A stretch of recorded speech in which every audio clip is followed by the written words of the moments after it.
आज म तपाईलाई B.Ed फर्स्ट इयरको यो compulsory subject English for the new millennium भन्ने यो इंग्लिश को चाहिँ यो बुकको चाहिँ आज म तपाईलाई लेसन 15 को आज म तपाईलाई यो समय नेपालीमा इंग्लिशमा र केही सल्भ गरेका क्वेशनहरु म तपाईलाई आज शेयर गर्न गइरहेको छु।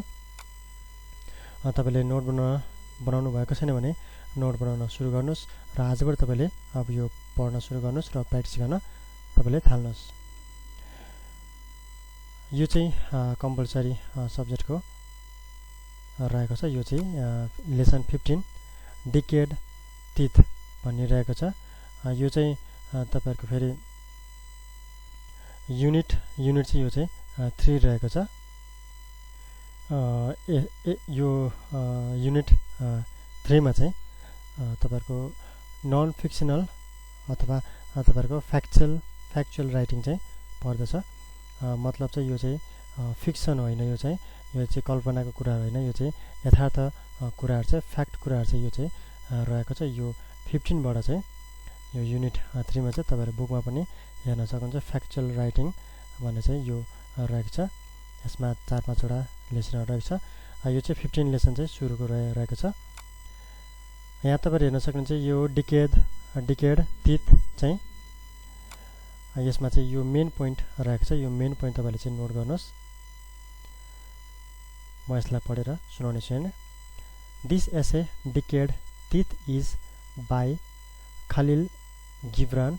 In the decayed teeth the writer describes his painful experiences due to his decayed tooth.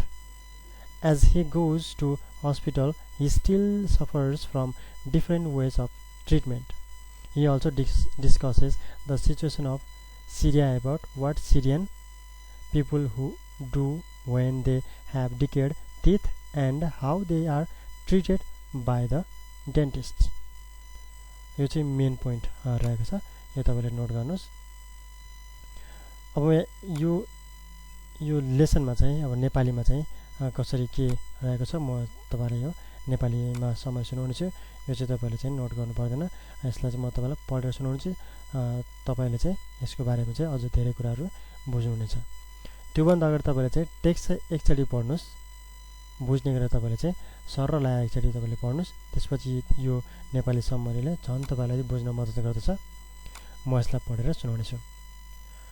खालिल जिब्रानद्वारा लिखित खिएका दाँतहरू लेखकको दुःखपूर्ण अनुभवमा आधारित छ। जब उनको दाँत खिएको हुन्छ, उनले सिरियामा खिएको दाँतहरूको कसरी उपचार हुन्छ भन्ने कुरा पनि व्यक्त गरेका छन्।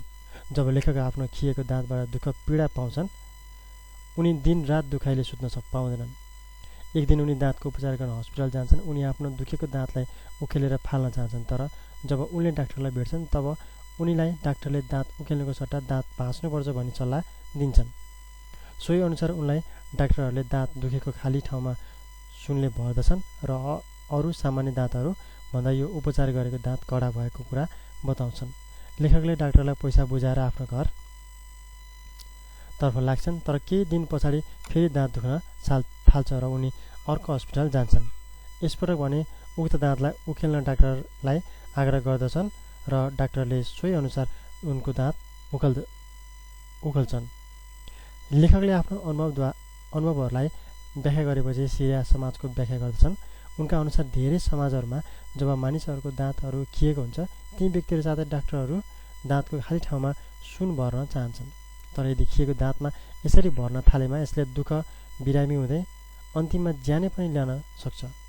सिरियामा डाक्टरहरूले खिएको दाँतहरूलाई सुनले भर्न थाल्छन् उखेल्नुको सट्टा, जसले गर्दा दाँत दुख्ने रोग समाधान हुन सक्दैन। यसले गर्दा धेरै मानिसहरू पेट सम्बन्धी समस्याले दुखित हुन्छन्, किनभने दुखेको दाँतबाट खाना खानलाई गाह्रो हुन्छ। सिरियामा धेरै मानिसहरू यसरी दुखित भएको पाउन सक्छौँ। धनी मानिसहरूमा सोचाइमा गल्ती तथा गरिबहरूमा डर तथा लाचारपन हुन्। सुधारवादी भन्नेहरू समाजमा भाषण दिए तापनि यथार्थमा अस्पतालमा डाक्टरहरू खिएको दाँतहरूमा तिनीहरूलाई निकाल्नुको सट्टामा भर्ने काममा व्यस्त भइरहेका हुन्, जसले गर्दा दाँत दुखाइबाट पीडित व्यक्तिहरू अझै उक्त रोगबाट वञ्चित हुन सकेका छैनन्। यो चाहिँ नेपालीमा चाहिँ समरी रहेको छ, यो टेक्स्ट रहेको छ। यो चाहिँ तपाईँले चाहिँ फेरि पनि तपाईँले बुझ्नुभयो भने फेरि तपाईँले पढ्न सक्नुहुन्छ। अब यहाँ चाहिँ इङ्ग्लिसमा समरी रहेको छ, यो चाहिँ तपाईँले चाहिँ नोट गर्नुहोस्। तपाईँले यो होल यो जुन सब्जेक्ट छ, यो कम्पलसरी सब्जेक्ट छ, यो सब्जेक्ट मात्र हो तपाईँले चाहिँ नोट गर्नुपर्ने। तपाईँले मेन पोइन्ट तपाईँले नोट गर्नुहोस्, समरी नोट गर्नुहोस् र तपाईँले चाहिँ यसमा भएको क्वेसन एन्सरहरू तपाईँले चाहिँ नोट गर्नुहोस् र केही राइटिङहरू छन् त्यो राइटिङहरू तपाईँले चाहिँ नोट गर्नु होला। यति चारवटा कुरा चाहिँ तपाईँले चाहिँ यो सब्जेक्टमा चाहिँ गर्नुपर्दछ। कतिपय तपाईँलाई चाहिँ आउँछ भने त्यो नोट गर्नु पर्दैन, राइटिङका कुराहरू भयो जुन तपाईँलाई चाहिँ आउँछ भने तपाईँलाई राइटिङको कुरा परेन। अनि त्यसपछि क्वेसन एन्सरहरू पनि तपाईँले सर पढ्दाखेरि तपाईँले आउँछ जस्तो लाग्छ भने त्यो क्वेसन तपाईँले नोट गर्नु परेन, अथवा त्यो क्वेसन चाहिँ तपाईँलाई चाहिँ आउनु चाहिँ पऱ्यो। प्र्याक्टिस गर्दाखेरि त्यो क्वेसन हेर्ने बित्तिकै तपाईँलाई चाहिँ यो चाहिँ मलाई आउँछ भन्ने कुरा जस्तो भयो भने चाहिँ त्यो चाहिँ तपाईँले नोट गर्नु पर्दैन, किनकि टाइम वेस्ट मात्र हुन्छ। तपाईँले जुन गाह्रो विषय हो, गाह्रो टपिक हो, त्यसमा तपाईँले चाहिँ नोट बनाउन सक्नुहुन्छ। यो चाहिँ रहेको चाहिँ छोटो, मैले तपाईँलाई तपाईँहरूको निम्ति मैले यो भनिदिएँ। तपाईँलाई अब कस्तो लाग्छ तपाईँले आफैले विचार गर्नु होला। अब यसलाई म चाहिँ यो इङ्ग्लिसमा यो पढेर सुनाउने छु। पहिला सुरुमा तपाईँले यहाँदेखि यहाँसम्म मैले तपाईँले पज गरेर तपाईँले कपी गर्नुहोस्।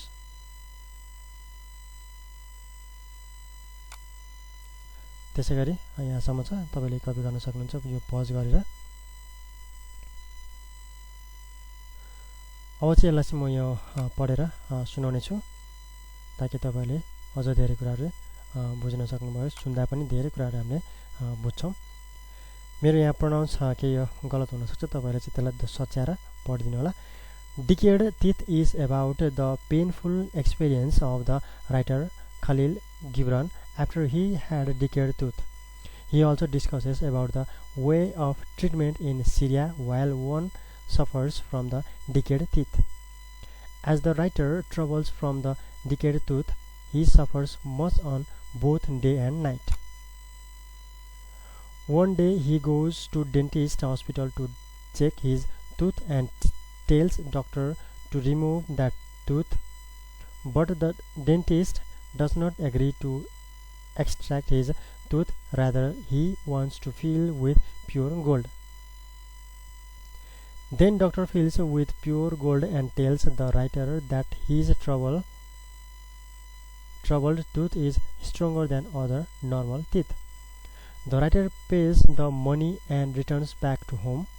However, after a few days, he feels the same trouble due to the tooth's pain. Then he goes to another dentist and tells him to extract his tooth. This time, doctor extracts his tooth. After sharing his experiences, the writer discusses the Syrian society. He argues that in many societies, when people travel through decayed teeth, they as well as dentists prefer to fill with gold on it. However, it has several results like pain, sickness, and death too. In Syria, doctors try to cure with gold fillings instead of extraction. Thus, disease still remains after the treatment.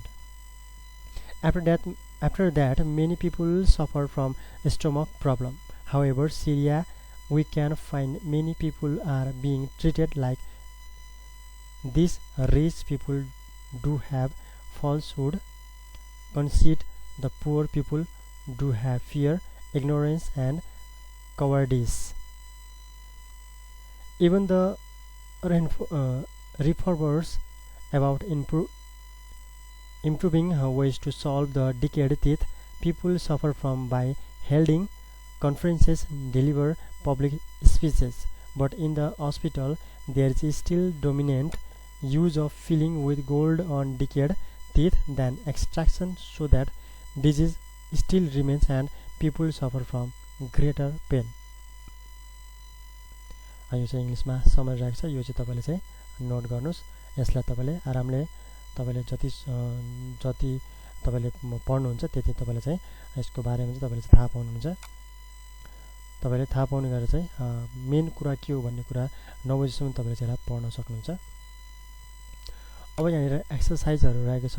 Exercise यो भोकाबुलरीमा चाहिँ तपाईँले खासै यो note गर्नु पर्दैन, तर तपाईँले चाहिँ थाहा चाहिँ पाउनुपर्छ। एन्टोनिम्स भनेको चाहिँ यहाँ त्यसको विपरीतार्थक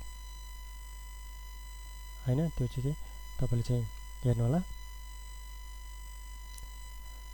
यो तपाईँले हेर्न सक्नुहुन्छ, यसलाई पढ्नुहोस्।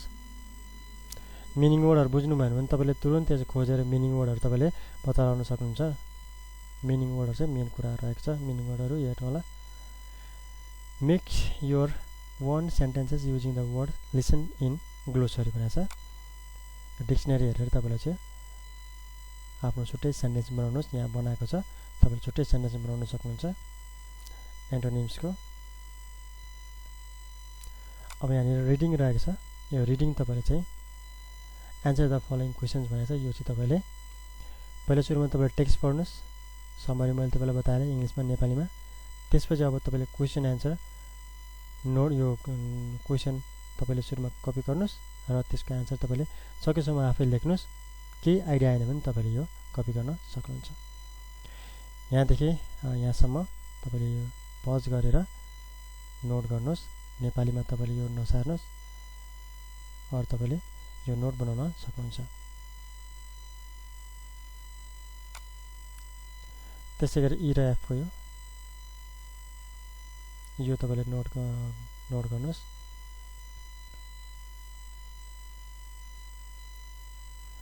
त्यसै गरी यो यहाँदेखि तपाईँहरू यहाँसम्म तपाईँहरू हेर्नुहोस्, यसलाई तपाईँले नोट गर्नुहोस्।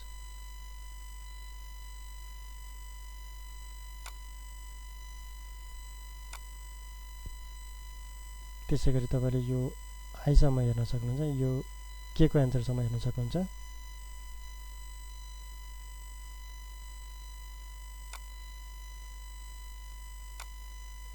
त्यसै गरी यो ओ को एन्सरसम्म हेर्नुहोस्।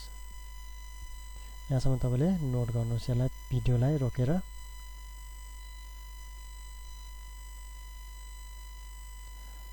अब यहाँ चाहिँ राइटिङ रहेको छ। यो चाहिँ राइटिङ पार्ट रहेको छ। एमा चाहिँ यहाँ भनेको छ describe the motivating analogy presented by the writer highlighting the phrase like decayed teeth, dentist, reformers, idealist. यो चाहिँ यो बारेमा चाहिँ यो थिथ, डेन्टिस्ट, रिफर्मर्स, आइडियलिस्ट यो सबैको बारेमा चाहिँ राइटरले समरीमा बताएको छ। यहाँनिर समरीमा छ, त्यो समरी लेख भनेको हो। त्यो अनुसार तपाईँले चाहिँ यो लेख्न सक्नुहुन्छ। यो समरी भइसकेको छ, यो तपाईँले लेख्नुपर्ने, तर क्वेसन आयो भने चाहिँ तपाईँले त्यसरी समरीले मिलाएर लेख्नुहोस्। बीमा चाहिँ the writer has describe the situation of Syria in the text. Now compare the situation of Syria with that of Nepal and develop it into an essay भनेको छ। Decayed teeth in Syria and Nepal भनेको छ। यो चाहिँ तपाईँले sir एकचोटि पढ्नुहोस् र तपाईँले यसलाई चाहिँ नोट गर्न सक्नुहुन्छ, अथवा यो तपाईँलाई बुझ्न तपाईँले सक्नुहुन्छ। नोट पनि गर्न सक्नुहुन्छ। यसलाई चाहिँ तपाईँले कपी गर्न सक्नुहुन्छ।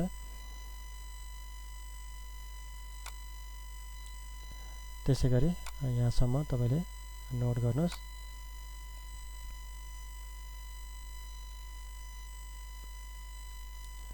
यो चाहिँ अन्तिम रहेको थियो। यो राइटिङ समरी सल्भ गरेको क्वेसनहरू यो 4वटा मैले तपाईँलाई चाहिँ सेयर गरेँ। तपाईँले चाहिँ यसलाई चाहिँ सकेसम्म तपाईँले प्र्याक्टिस गर्नु होला। मेन कुरा तपाईँले बुझ्नु होला। यो डिकेड थिथले भन्न खोजेको के हो कुरा भन्ने त्यो कुरा तपाईँले चाहिँ मेन फ्याक्ट कुरा तपाईँले चाहिँ बुझ्नुहोस्। हुन्छ, आजलाई यति नै। आउने समयमा अरू बाँकी रहेको लेसनहरूको म तपाईँलाई चाहिँ नै समरी इङ्ग्लिसमा, नेपालीमा अनि सल्भ गरेको क्वेसन यसरी म तपाईँलाई चाहिँ सेयर गर्ने नै छु। तबसम्म मेरो भिडियोलाई तपाईँले चाहिँ लाइक गरिदिनु होला, तपाईँको साथीहरूलाई पनि सेयर गरिदिनु होला, ताकि उहाँहरूले पनि केही कुराहरू बुझ्न सक्नुभएको होस्।